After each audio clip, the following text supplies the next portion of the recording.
बऱ्याचशा कामगारांनी कामावर येण्याची इच्छा प्रदर्शित केली होती आणि त्याप्रमाणे बरेचसे कामगार कामावर रुजू देखील झालेले आहे। हे होत असताना एसटी कर्मचाऱ्यांच्या ज्या युनियनची कृती समिती आहे या कृती समितीशी चर्चा करून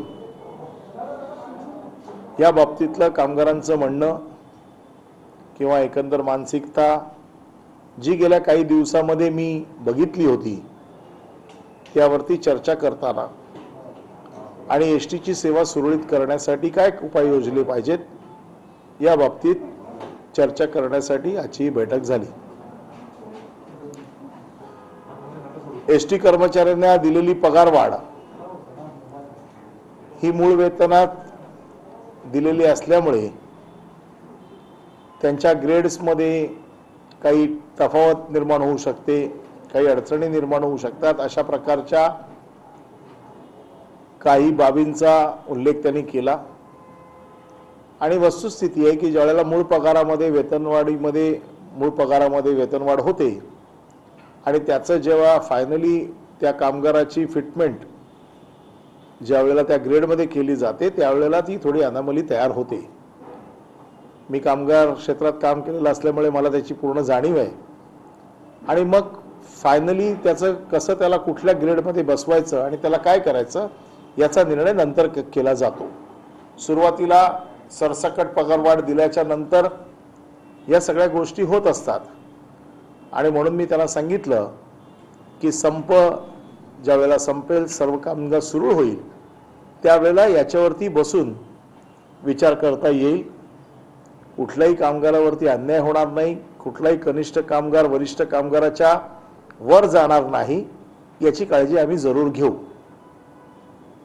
परंतु एवढी वाढ दिल्यानंतर संपच्या बाबतीमध्ये जो काही संभ्रम आहे किंबहुना संपाच्या बाबतीमध्ये कामगाराच्या मनात विलीनीकरण, त्याबद्दलचे असलेले समज, त्याबद्दलचे असलेले गैरसमज यावर देखील चर्चा झाली।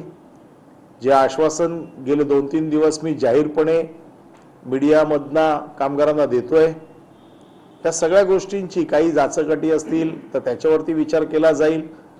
कर्मचाऱ्यांचं कुठेही नुकसान होणार नाही याची काळजी आम्ही जरूर घेऊ, पण त्याचबरोबर कुठलीही बेशिस्त देखील खपवून घेतली जाणार नाही याची देखील जाणीव आम्ही त्यांना करून दिलेली आहे। आणि म्हणून एका बाजूला पगारवाढ दिलेली आहे, ही पगारवाढ देताना राज्य शासनाने जी हमी घेतली आहे, आज माननीय मुख्यमंत्री उद्धवजी ठाकरे, अर्थमंत्री अजितदादा पवार आणि आम्हाला या सगळ्या प्रकरणात ज्यांचं मार्गदर्शन लाभलं ते शरद पवार साहेब, या सगळ्यांच्या मदतीने एसटी कर्मचाऱ्यांसाठी फार मोठा आर्थिक दिलासा राज्य शासनाने दिलाय।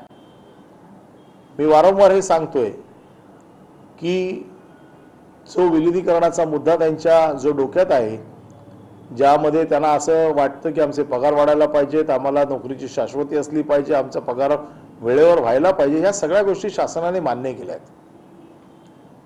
काही मागणी अशी पण आली की 7वा वेतन आयोग आम्हाला द्या आणि आमचा करार 10 वर्षाचा करा।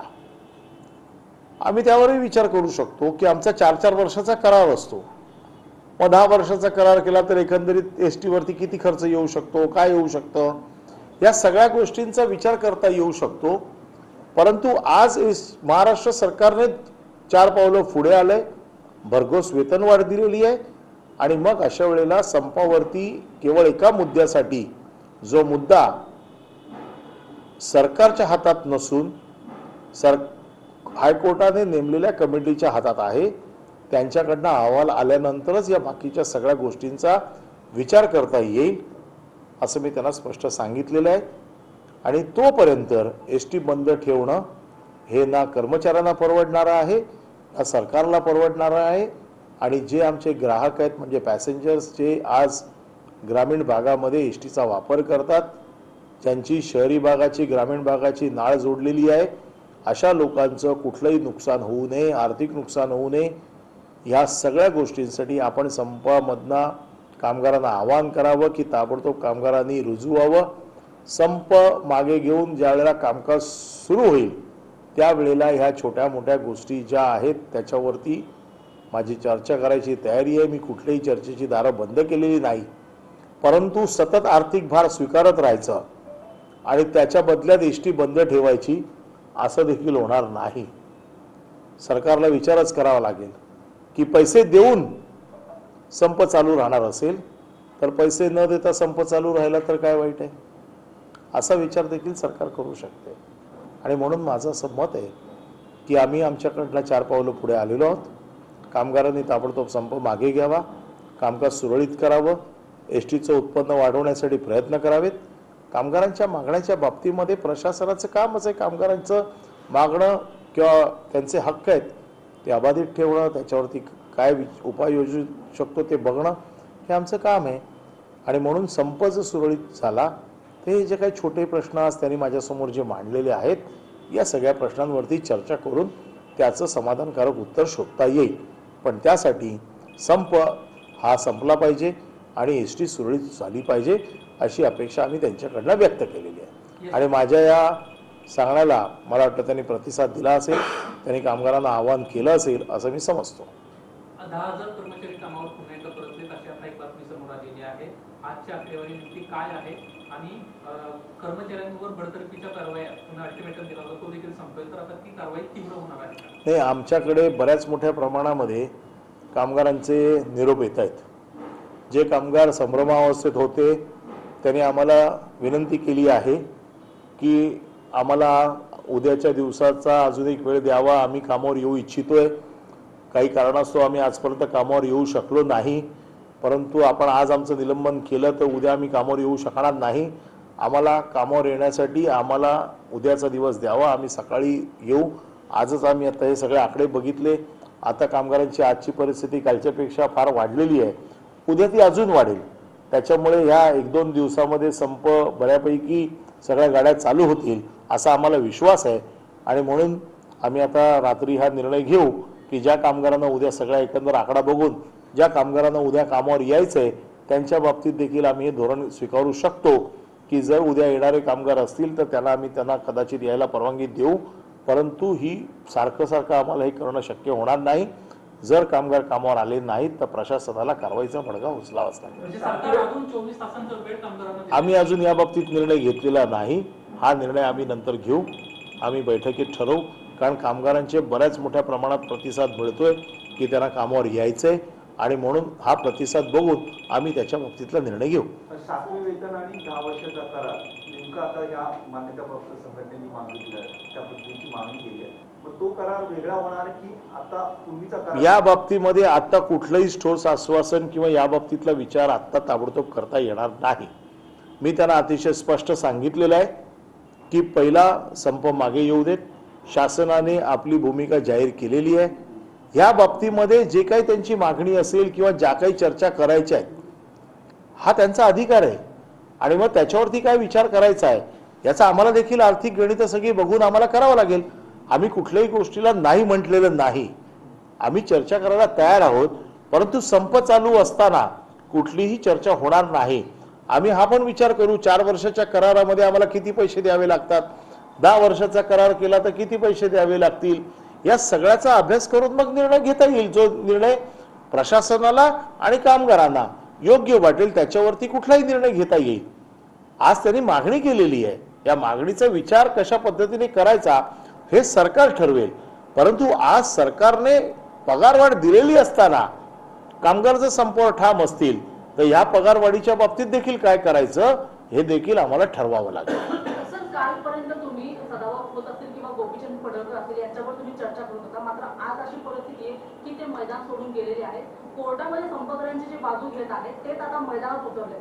तुम्ही कसं बघता याच्याकडे? कारण की आता त्याच्याबद्दल कोर्टात जे आमच्या समोर आलेले आहेत त्यांचा विषय आम्ही कोर्टात बघू.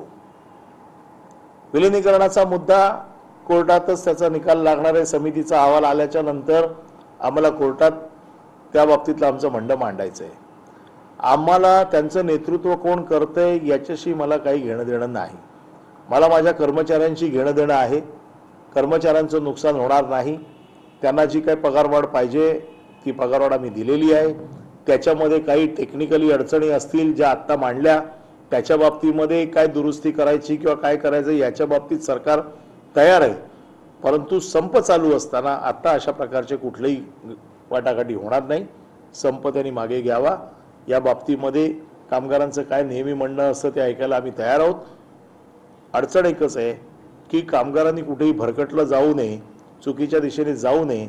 20 तारखेपर्यंत आम्हाला प्राथमिक अहवाल कोर्टाला द्यायचा आहे आणि 12 आठवड्यानंतर आम्हाला सरकारचा अहवाल हायकोर्टाला सबमिट करायचा आहे.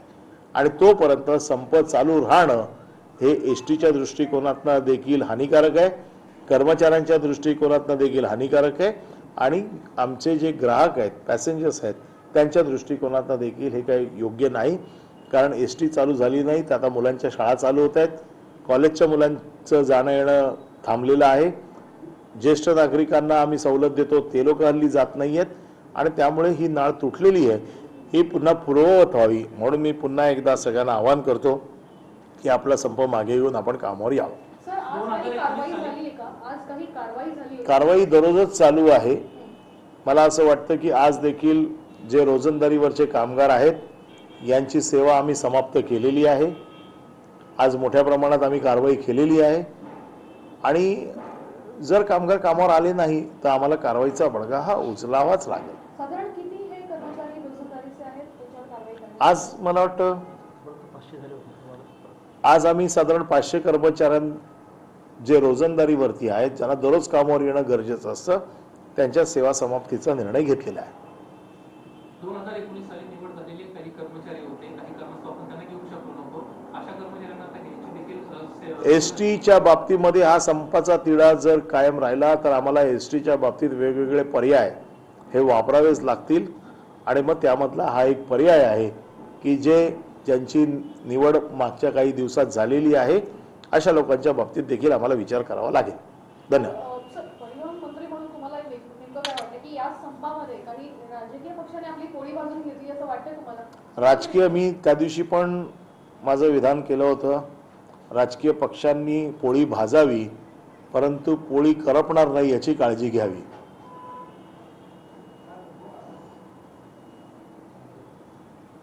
चला, धन्यवाद.